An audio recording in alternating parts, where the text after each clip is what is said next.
Indikator TPS rawan yang paling banyak terjadi: 1. 125.224 TPS terdapat pemilih DPT yang sudah tidak memenuhi syarat. 2. 119.796 TPS yang terdapat pemilih tambahan DPTB. 3. 38.595 TPS yang terdapat KPPS yang merupakan pemilih di luar domisili TPS tempatnya bertugas. 4. 36.236 TPS yang terdapat kendala jaringan internet di lokasi TPS. 5. 21.947 TPS yang berada di dekat posko atau rumah tim kampanye peserta pemilu. Ini nggak boleh. 18.656 TPS yang terdapat potensi daftar pemilih khusus DPK, dan 7. 10.794 TPS di wilayah rawan bencana banjir, tanah longsor atau gempa. 14 indikator TPS rawan yang banyak terjadi. Nanti dicatat sendiri ya, saya anukan saja ya. 8.000 sekian terdapat kendala aliran listrik di lokasi TPS. 4.800 TPS dekat lembaga pendidikan yang siswanya berpotensi memiliki hak pilih. 4.200 TPS sulit dijangkau. 3.800 terdapat praktek pemberian uang atau barang pada masa kampanye dan masa tenang di sekitar lokasi TPS. 2.200 TPS yang memiliki riwayat terjadi kekerasan di TPS. 2.200 memiliki riwayat terjadinya intimidasi kepada penyelenggara pemilu. 2.000 TPS dekat wilayah kerja, pertambangan atau pabrik. 1.900 memiliki riwayat kekurangan atau kelebihan dan bahkan tidak tersedia logistik pada saat pemilu atau pemilihan. 9. 1.500 TPS memiliki riwayat keterlambatan pendistribusian di TPS maksimal H-1 pada saat pemilu pemilihan. 10. 1.500 TPS yang memiliki riwayat kerusakan logistik atau kelengkapan pemungutan suara pada saat pemilu.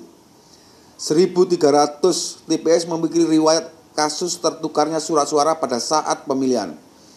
1.200 TPS yang ASN, TNI, Polri, kepala desa atau perangkat desa melakukan tindakan atau kegiatan yang menguntungkan atau merugikan peserta pemilu. 1.100 TPS di lokasi khusus dan 1.000 TPS yang terdapat anggota KPPS yang berkampanye untuk peserta pemilu. 1 indikator TPS rawan yang banyak terjadi: 800 TPS yang terdapat praktek menghina, menghasut di antara pemilih terkait isu agama, suku, ras, antar golongan di sekitar lokasi TPS. Sebagai catatan, jumlah TPS rawan yang terpetakan di atas belum termasuk DOB dan Maluku Utara. Strategi pencegahan dan pengawasan terhadap isu ini, Bawaslu melakukan 1. Pemetaan TPS rawan. Ini menjadi bahan bagi Bawaslu, KPU, peserta pemilu, pemerintah, aparat penegak hukum, pemantau, media, seluruh masyarakat untuk memitigasi agar pemungutan suara lancar tanpa gangguan yang menghambat pemilu yang demokratis.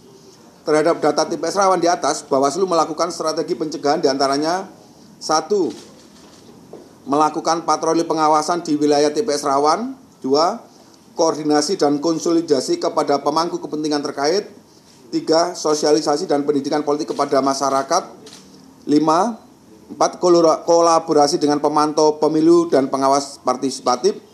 Dan 5. Menyediakan posko pengaduan masyarakat di setiap level yang bisa diakses masyarakat.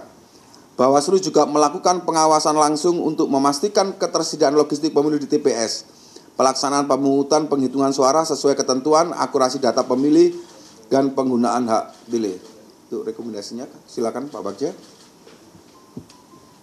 Rekomendasi, berdasarkan pemetaan TPS rawan, Bawaslu merekomendasikan KPU untuk menginstruksikan kepada jajaran PPS dan KPPS: A. Melakukan antisipasi kerawanan sebagaimana yang telah disebutkan di atas.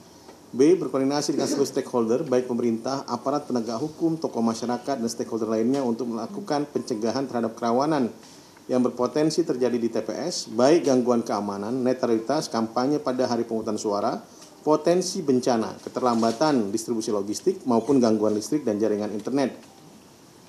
Melakukan distribusi logistik sampai ke TPS pada H-1 secara tepat, tepat secara jumlah, tepat secara sasaran, tepat secara kualitas dan waktu.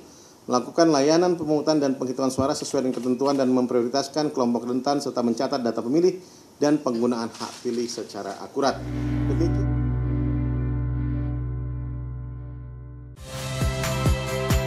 Saya Valentina Sitorus.